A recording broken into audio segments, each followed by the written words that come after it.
The secondary or secondhand sleep disorder is the partner of that person. Yeah. Because let's say you have a husband who's snoring.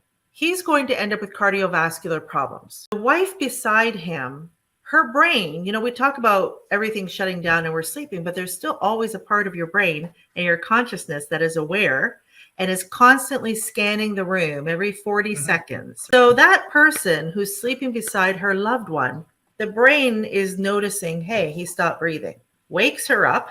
She wakes up, realizes, nudges him to roll over, that she tries to settle back to sleep. So both of them are having these arousals, are having these surges of adrenaline and cortisol, but she will tend to get the depression, the insulin resistance, the diabetes, right? She will tend to get the metabolic changes. So now you have two people who are unhealthy.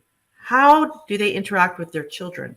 So now we're talking about third-hand sleep disorders, because the byproduct of this are exhausted, unhealthy parents with very little reserves trying to manage children who likely have terrible sleep as well. You can notice when the mom is pregnant and you do an ultrasound, you can see at 12 weeks a difference in the flow of that child and already identify that they're going to have issues. And then when they're born, if we don't support that, some children are on CPAP or have breathing issues from day one, and we call it SIDS, right? So sleep apnea in children is SIDS. And what's interesting, side note, 92% of children who died of SIDS had lip ties, tongue ties, so restrictions, right?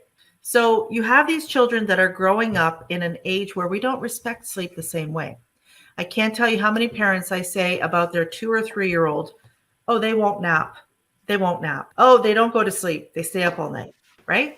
That's a combination of the child is exhausted, and when they are overtired, they respond by becoming hyper. They act out, they lose their mind.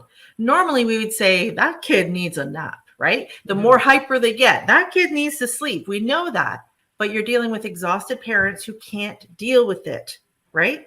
So instead, they're like, stick a screen on, give them an iPad, let them go and do anything because at least they're quiet.